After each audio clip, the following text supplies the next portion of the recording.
Seja bem-vindo ao Espaço Universitário, o programa que apresenta produções audiovisuais feitas por alunos de comunicação. E hoje a gente vai mostrar um documentário produzido por alunos de jornalismo da Universidade Metodista. Eles contam sobre as diferentes fases da Rádio 89 FM, até a volta do rock na emissora em 2012. Confira agora a primeira parte do documentário Morte e Ressurreição da Rádio Rock. Roda aí.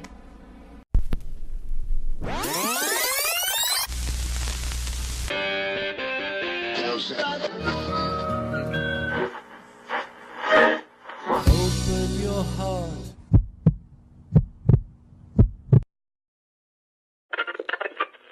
Que eu sinto pela rádio é a mesma coisa que eu sentia antes, é um puta amor. Eu me lembro de ter ligado a rádio no carro e falar, o que é isso que tá tocando? Dava um poperô, uma coisa assim. Demorou pra cair a ficha, demorou pra gente perceber que aquilo tinha acabado.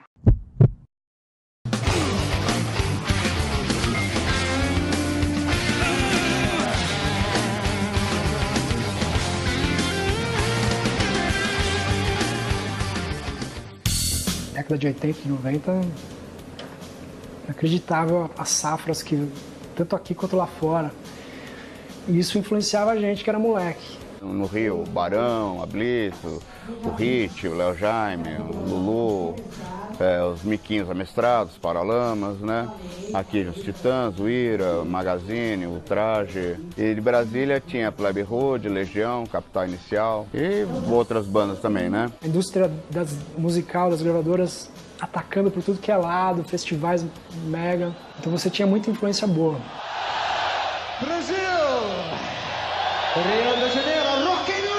Yeah! Lojas de instrumentos surgiram por nossa causa, rádio de rock, programas de rock, né? TV também, MTV, né? Festivais começaram a vir para cá depois do nosso movimento. Dentro daquela cena que eles chamam de rock dos anos 80, todas elas foram beneficiadas. Então você tinha o apoio da rádio e você tinha o apoio da MTV. Foram dois veículos que foram fundamentais para catapultar bandas de rock nacional ao estrelado. Os anos 80 foram marcantes por conta da segmentação, por exemplo, no caso das musicais, né, digamos assim, não das temáticas. A 97, por exemplo, pioneira de rock em São Paulo e a Fluminense no Rio, elas eram tidas como as pioneiras porque elas realmente fixavam num gênero só. Então, o primeiro formato que a minha família fez, né, a rádio ela se chamava PUL FM, né, isso foi de 1984 a 1985. E ela era basicamente hoje muito parecida assim com a Jovem Pan. Foi a PUL FM, uma rádio de cultura noturna, digamos assim, uma rádio para DJs, uma rádio de eletrofunk, uma rádio de música para as pistas. Me parece que o objetivo ali era ser representativa naquele espaço de falar a linguagem do jovem urbano daquela época. Vamos lá, continuando com música na PUL FM, o novo som de São Paulo. Esse som bonito, gostoso que você está ouvindo é o som da PUL FM. Eu acho que em 85, quando a 89 surgiu, a ideia de segmentação não era muito clara, na verdade. A gente só começou a ter essa segmentação um pouquinho maior quando surgiu a própria Rádio 89, quando surgiu a Eldorado, que tocava muito jazz. Aí sim é que a coisa começou a ter um perfil de segmentação um pouco maior. Em 85 havia uma confluência muito grande de interesses em torno do rock. Então, na verdade, era o contrário da segmentação. Era o rock, ele estava em tal ponto que ele canalizava as aspirações daquela geração. Então, por mais que fosse um veículo segmentado, com certeza a ideia não era a da segmentação. O Grupo Jornal do Brasil arrendou a rádio e daquele momento, durante 7 anos, eles administraram a rádio.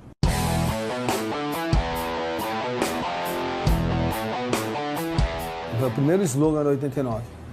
Era ZYD 906, 89,1 MHz São Paulo, 89 FM, a rádio do rock. Que foi o Jornal do Brasil que fez.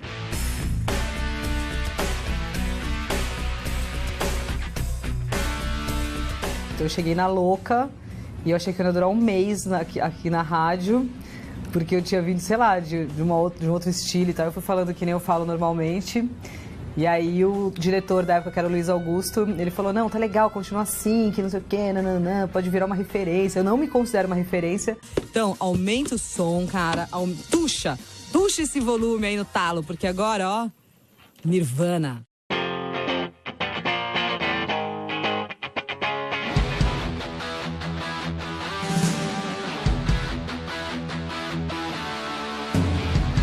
O locutor da 89, ele gosta de rock e ele tem que saber o que ele está falando, entendeu? E isso que gera a identificação com o nosso ouvinte, porque o ouvinte é muito exigente. O ouvinte de rock, o fã de rock, ele percebe quando o cara não sabe o que está falando, percebe. E a rádio tinha essa função, assim como tem hoje, né? De apresentar as bandas para o público. E tinha essa relação de aluno com a rádio rock. A 89, ela fazia coisas que nenhuma outra rádio fazia, como transmitir shows ao vivo. Essa foi a primeira música que a gente lançou na Rádio Rock. E é mais ou menos assim. Não me importa mais não ter como voltar. Os discos tocavam de manhã, à tarde a gente estava vendendo aqui. As pessoas ouviam, vinham correndo buscar uma cópia original, era muito legal. Eu acho que parte do nosso sucesso a gente deve a 89, porque era o único lugar que tocava coisa. Mas cada um tinha sua 89, né? Eu lembro, nessa coisa de 89 faz parte da minha vida, os ouvintes têm histórias incríveis, assim, sobre coisas que pra mim não foram tão marcantes, mas é que é isso, cara, a rádio é um negócio muito vivo, né, você tá lá, o cara é teu amigo, a rádio, né. Eu acho tão mais gostoso deixar o rádio ligado e ficar escutando, parece que você nunca tá sozinho.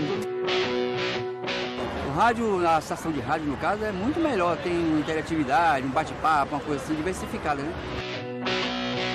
A minha vida, a vida das minhas filhas, elas curtem as músicas da minha época, tudo porque a gente ouve essa rádio.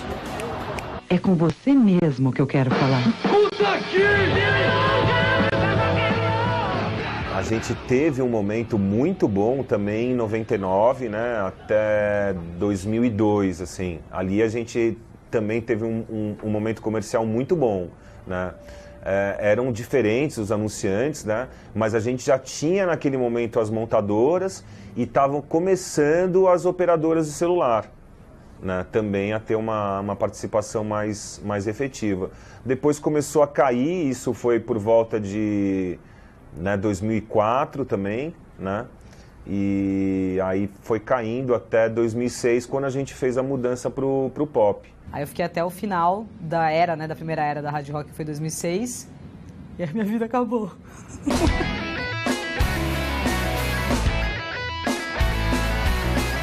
Naquele momento, a gente estava passando por uma crise existencial, né? E o rock nacional, ele também não passava por um bom momento, né? Em 2005, 2006. Ela foi ficando muito pop, por conta até da programação que vinha chegando. Então, os músicos acho que foram os culpados. Porque eles não tinha tanto mais rock and roll novo e as gravadoras que traziam esse material. Aí o público foi ficando menor. Isso que aconteceu dos anos 2000 para frente, eu acho que foi a internet. Eu tenho uma séria suspeita que a internet deu uma sacudida nesse processo todo de montar banda, de buscar influência em som, e que deixou a molecada mais mole, assim, sabe? Menos rock, menos atitude, menos pegada, menos guitarra. E o próprio mercado, né, começou a pedir coisas mais leves, eu achei. Tua voz em mim, As grandes bandas que faziam parte do conteúdo do 89 no passado, elas realmente entraram num limbo criativo muito grande.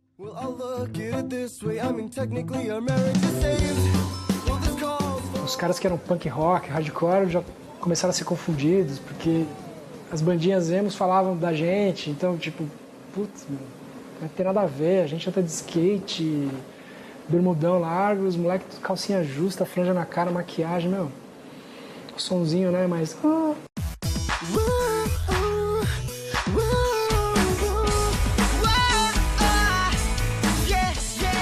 Nós somos os culpados. Nós, quando eu digo a rádio, e nós ouvintes, porque eu também sou ouvinte, faço parte. Eu ouço 89. Aí a gente veio com um monte de banda emo, que era a época, e a gente não reciclou. A gente não estudou para sair da crise. Aí a intenção foi morrer, né? Mata logo e pô, acabou. A gente fez muita pesquisa em 2005, né?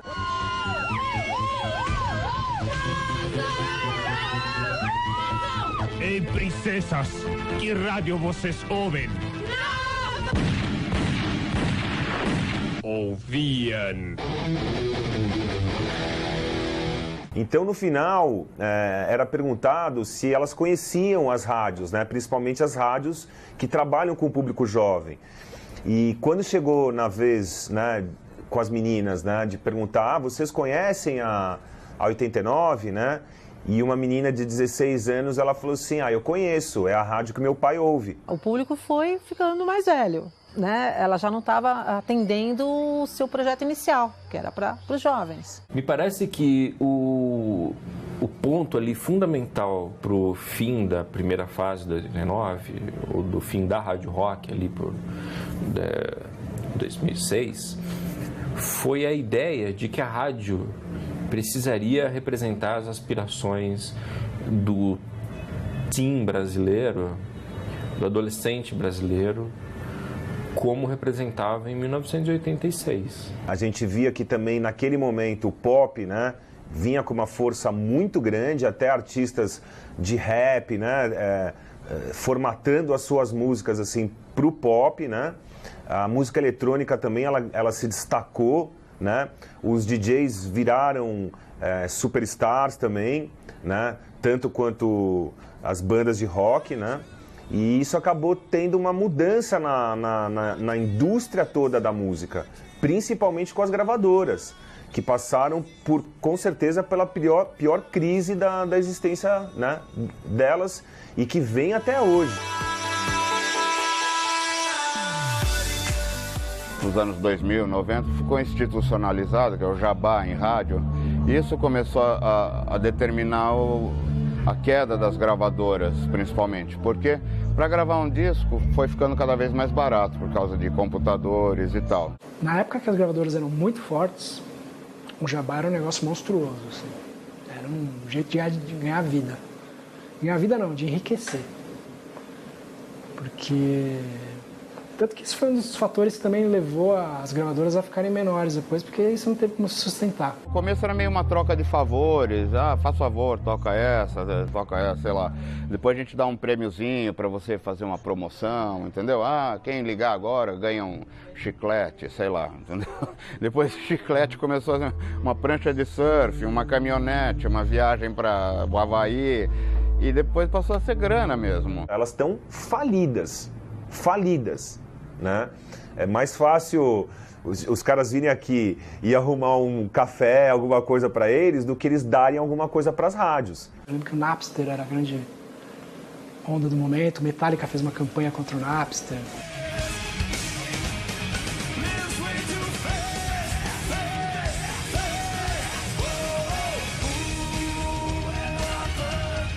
Quem não gosta de rock, né, Li? Pois é, Lê. Bom, e para conversar com a gente sobre esse trabalho, a gente recebe aqui os dois integrantes do grupo, Paulo Freire e Renan Matavelli, formados em jornalismo pela Universidade Metodista. Sejam bem-vindos. Obrigado. Meninos, começa contando um pouquinho pra gente, como que vocês tiveram a ideia de fazer sobre esse tema? Vocês tinham contato com a Rádio Rock antes?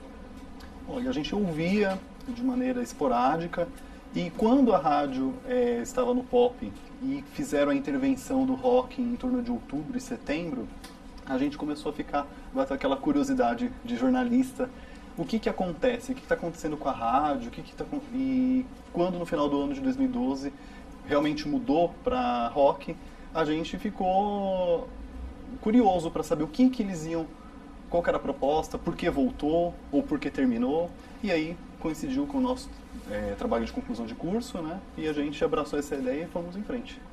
E vocês já sabiam quem vocês queriam entrevistar? Bom, a gente tinha algumas ideias em relação a alguns músicos de diversas épocas em que a rádio teve a sua fase de sucesso, né? Então, o que a gente deu muita sorte é de conseguir essas pessoas que marcaram muito diferentes décadas, como o Roger em 80, em 90, no caso, o Japinha, em 90 para 2000, né? Aí depois o Aliados, que era uma banda que estava começando em 2010, 2012, que foi a época que a gente começou, estavam estourando e nessa época, e também em relação a pessoas como o Ricardo Alexandre, que já tinha escrevido 2 livros, acredito, da Rádio 89, há algum tempo atrás, e outro ele estava produzindo na mesma época do documentário. O próprio diretor da rádio foi muito aberto a gente, os locutores e tudo mais. Então, sim, a gente conseguiu ir buscar as pessoas certas para fazer esse trabalho. E quais foram as maiores dificuldades na hora da produção? O tema foi bem aceito para o grupo? Eu acho que o grande desafio nosso foi não fazer um documentário institucionalizado, né? Fazer uma propaganda da rádio, e sim fazer um conteúdo jornalístico, analisar não só a rádio, mas a rádio inserida dentro do conteúdo do que é a rádio FM no Brasil hoje, as transformações e junto com o rock ainda, né? Então, assim, o nosso desafio foi mesclar a rádio, o assunto da rádio FM, mais a questão da musical, que estava fazendo uma grande mudança, né? Principalmente na questão do pop para o rock para o pop depois, né? Essa discussão a gente conseguiu misturar muito bem com as nossas fontes. E para quem começou a assistir a gente agora, entender um pouquinho, por que a rádio encerrou as suas atividades em 2006? Bom, o diretor, o Júnior Camargo, ele explica muito bem que dentro do início dos anos 2000 até essa fase de 2004, mais ou menos, eles começaram a ter muito problemas com anunciantes, né? Porque o público jovem, né, o que eles chamam o público teen, não chamava mais a atenção da rádio rock. E ele acabou migrando para outras rádios onde tinham outras propostas, né, onde o público da 89 acabou envelhecendo, certo? Acho que uma frase que ele marca no documentário que ele fala, que ele fez uma entrevista com grupos de jovens, e eles falam assim, o que a rádio rock simboliza para você? O jovem respondeu, a rádio que meu pai ouve. E aí foi um ponto crucial para a mudança da rádio, né? Essa mudança que mudou o logotipo, mudou o jeito de ouvir e deixou os fãs órfãos ao longo desses anos, né? E vocês acham que a pirataria pode ter sido um dos motivos, pirataria de música? Com certeza. Eu acredito que não só naquela época, como ainda hoje, as rádios sofrem muito com isso, né? Não só a pirataria, mas hoje em dia a alternativa que a tecnologia te traz, né? Hoje é muito fácil você pegar o seu MP3 player, o seu celular, colocar, sei lá, um programa onde você busca as músicas que você quer ouvir e faz a sua própria playlist e deixa a rádio mais de canto, né? Você busca programas de rádio hoje, os que têm mais audiência, são aqueles que são com temas mais focados e interativos com o ouvinte, onde você não tem isso dentro dessas plataformas. E quando foi que a emissora voltou a ser a Rádio Rock, a famosa Rádio Rock? A Rádio Rock voltou no final de 2012, né, com uma parceria com o UOL e a Agência África. Então eles fizeram uma grande ação promocional, né, um suspense, que era o fim da Terra, né, fizeram um anúncio que instigou os ouvintes antigos a voltarem a assistir. E isso foi o ponto principal da gente ficar interessado também em fazer um material sobre esse retorno da Rádio Rock. Meninos, vocês comentaram um pouco sobre a tecnologia, né, e que as pessoas hoje em dia ouvem a música onde quiserem, enfim, através de plataformas online e tal. O que faz a rádio ser interessante ainda para o público? Bom, eu acredito que algo interessante é quando ela escolhe determinados programas com interação em horários onde as pessoas conseguem interagir. Além de tudo, trazendo essa tecnologia para dentro da programação. Filmando o próprio estúdio, criando um aplicativo da rádio onde ela consegue ouvir pelo celular, né? Então isso é o que acaba aproximando muito a rádio do ouvinte ainda hoje. Bom, gente, o papo tá muito legal, mas a gente vai para um rápido intervalo agora e já volta com mais Espaço Universitário.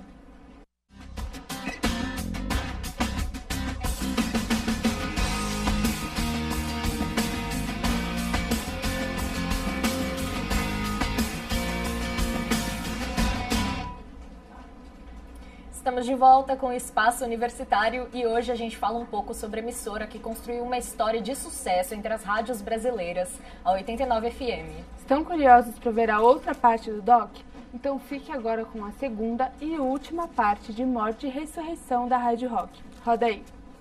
E eu, mesmo sendo músico de uma banda de gravadora, eu usava o Napster. Tipo, era meio contraditório, mas era uma realidade. Quer dizer, quando é uma realidade, é difícil você brigar contra, né? A internet é uma realidade. Pirataria geral. De ficar fácil de você reproduzir, de colocar na internet. Então isso ali, acho que de repente foi um começo ali desse processo, né? Que tem até hoje. Eu lembro que o Raimundos, o Charlie Brown pegaram no final dos anos 90, vendendo 1 milhão, 1,5 milhão. Mas ninguém vende 1 milhão. As bandas de rock que mais venderam, sei lá, NX0, a gente, os últimos discos, vendendo 100 mil, suando, assim. Porque o CD, ele perdeu aquele glamour, né, de novidade, de ser objeto de desejo, até por conta de você poder fazer isso na tua casa. O rádio perdeu a sua importância a partir do momento em que cada pessoa conseguiu montar a sua própria rádio dentro dos seus MP3 players. O clima era bem ruim, porque assim, a rádio estava passando por dificuldades financeiras e a gente até brincava, né, que toda sexta-feira tinha o paredão. E toda semana tinha corte. E aí a gente achou, naquele momento, então, que realmente era importante a gente abrir a programação da rádio. Eu acho que essa mudança de 2006, que a rádio deixou de ser rock pra pop, não foi uma coisa necessária na visão de quem era como eu, assim, sabe, locutor. Eu vou falar por mim. Abri o meu último dia de rádio rock, o meu horário com Peter Frampton.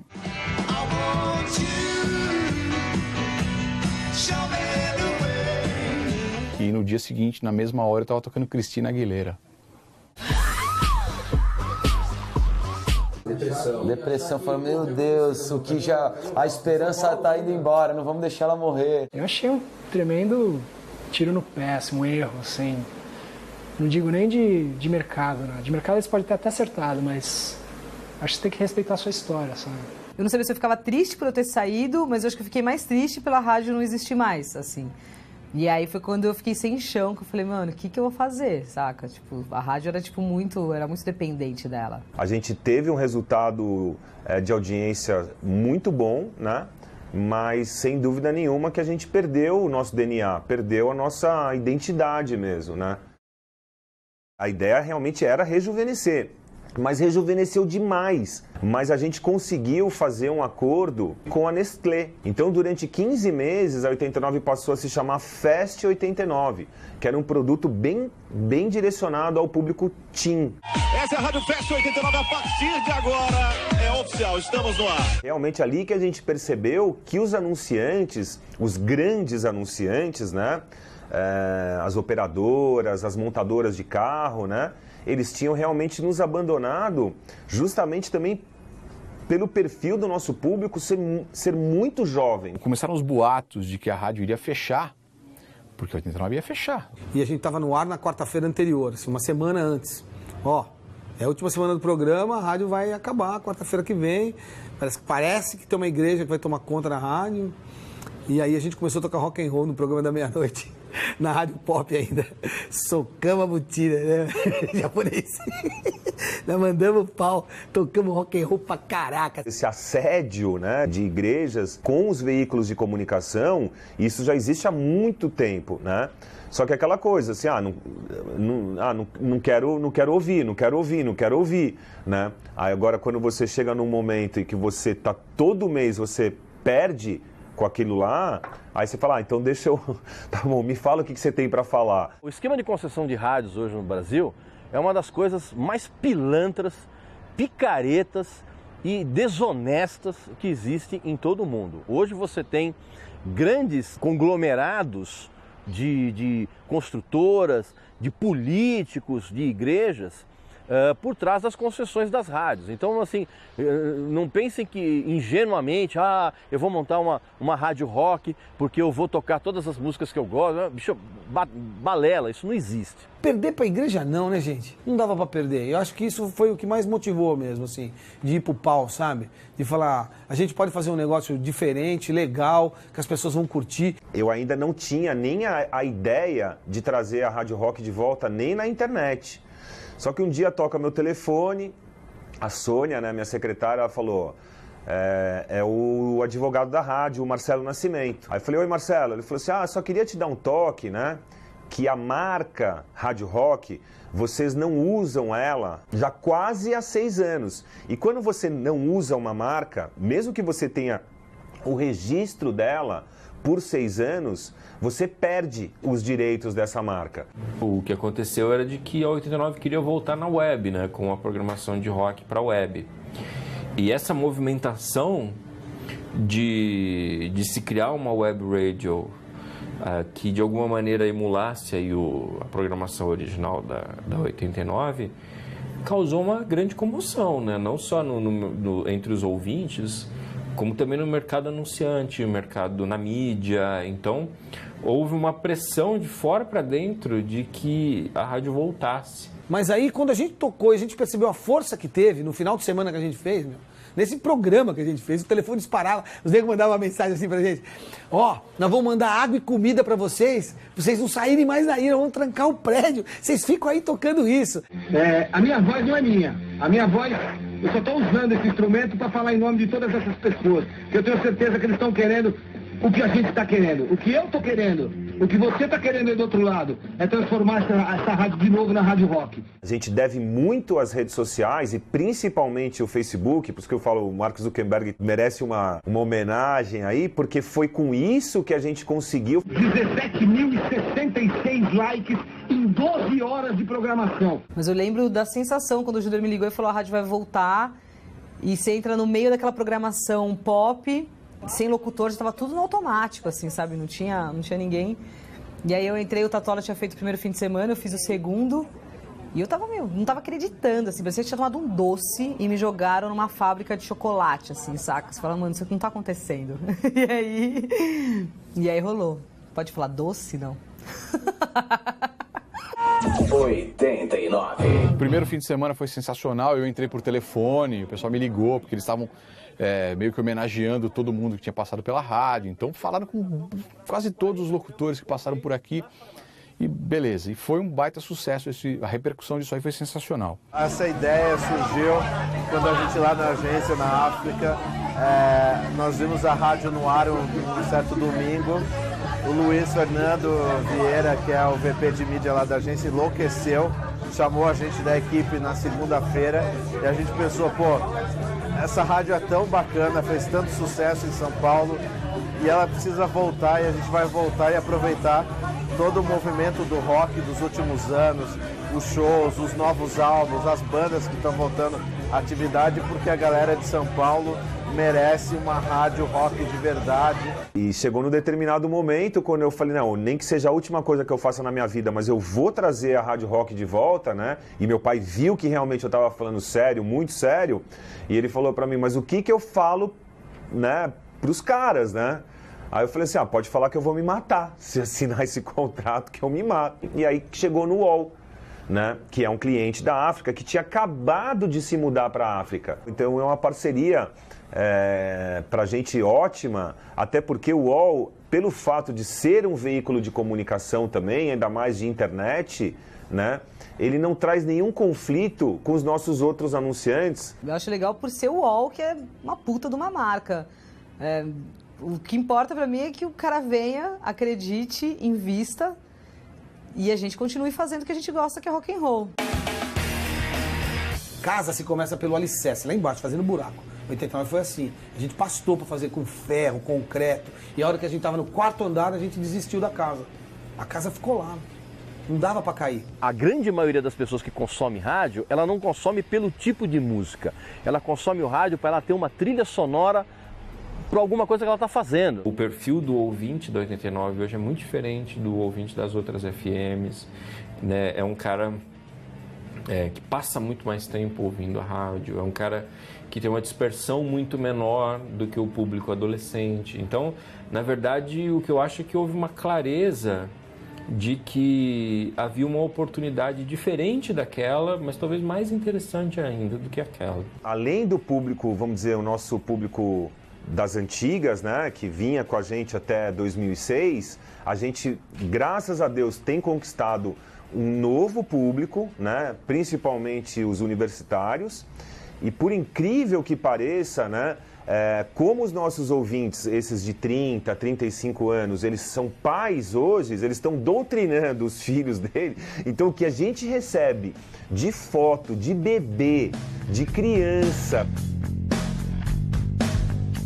Se você vai embarcar, vai se autodenominar rádio rock, você tem a obrigação de englobar todos os estilos e também trazer as novidades. Se você ficar requentando repertório de 20 anos atrás, não faz sentido.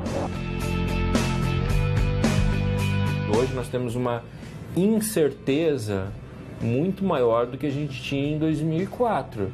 Quando todo mundo sabia como se fazia uma rádio, ganhava dinheiro, agradava as pessoas, subia no Ibope. Né? Hoje ninguém sabe. E eu acho que é muito interessante que ninguém saiba, porque as pessoas podem criar e as pessoas podem ser mais ousadas. E as pessoas podem fazer as coisas porque é importante que sejam feitas e não porque algum guru de marketing disse que ia ser feito. Eu acho que um erro que a gente não pode cometer de jeito nenhum e que foi um grande erro que a 89 cometeu, principalmente em 2004, 2005 e 2006, né, que foi tentar adaptar a rádio, né, a uma realidade que não era dela. Que há espaço para ideias mais naturalmente surgidas e gestadas mais por amor do que por planilhas do Excel. O que o rock significa para mim? Minha vida. Rock é tudo na minha vida. É o meu ganha-pão, minha droga, meu ácido. É um estilo de vida, não é um estilo musical. É o jeito de se vestir, de pensar, de falar, de discutir. Parte de você realmente ser alguma coisa. Passa uma atitude muito positiva, uma atitude forte, assim, uma coisa de não fica satisfeito com o que é apresentado para você. Questione. É meio a dança do acasalamento pro homem, sabe? Mulher normalmente não precisa de muita coisa para atrair o sexo oposto. O homem precisa e o rock é meio isso, eu acho.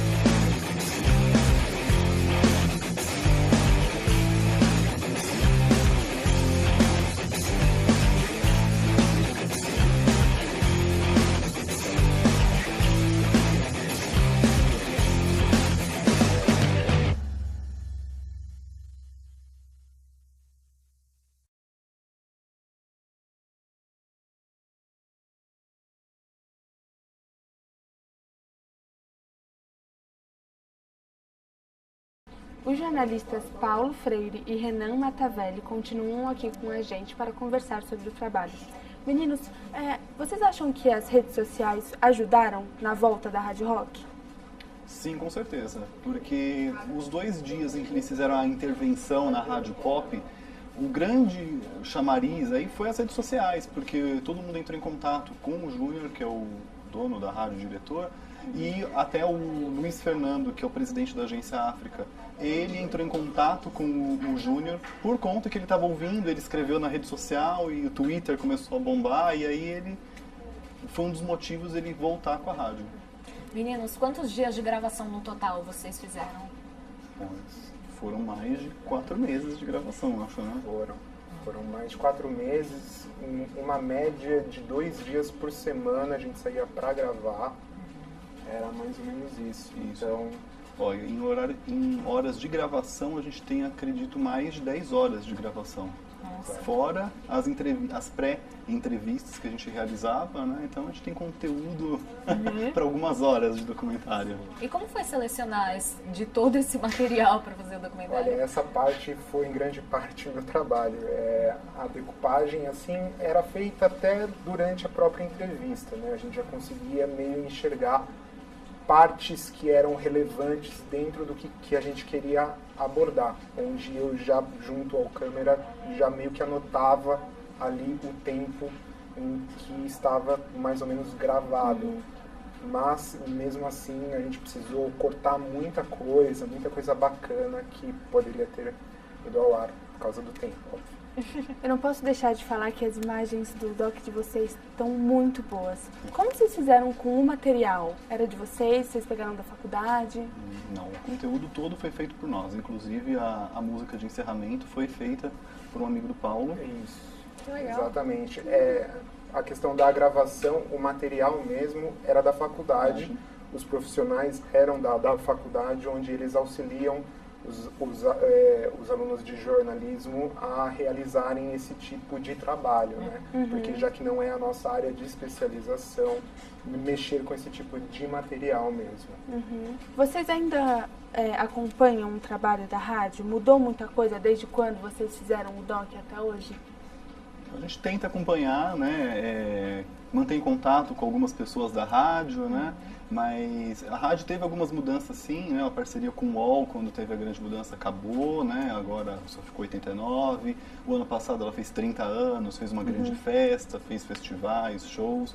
E permanece, né? Como a Rádio Rock, né? Eles não têm modificado muito o que eles têm se modernizado, né? A questão com a tecnologia, transmitem ao vivo, agora via Facebook, né? Mais Instagram, Twitter, né? Então eles estão mais ligados, que naquela época estava ainda meio embrionária essa questão.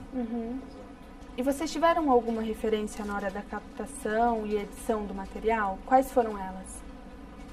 Bom, acredito que referência, comparando com algum outro material, não.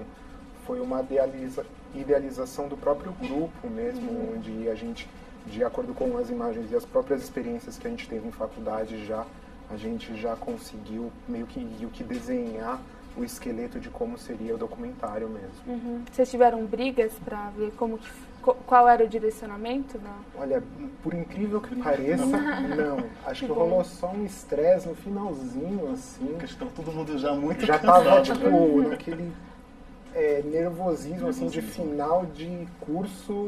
Foi alguma coisa assim, mas foram coisas bem pontuais, assim, mas a gente sempre teve um entendimento muito claro, até da escolha da linguagem do documentário, que a gente preferiu não ter um narrador explicando, né, esse jogral das entrevistas. Foi uma opção nossa, a gente se entendeu muito bem, né? Deu trabalho para editar, mas deu certo. Que bom. Legal. E, gente, vocês têm alguma história de bastidor, assim, que é super legal? Bastidor? Deixa eu pensar. Bom, é um pouco do que o Renan falou, né?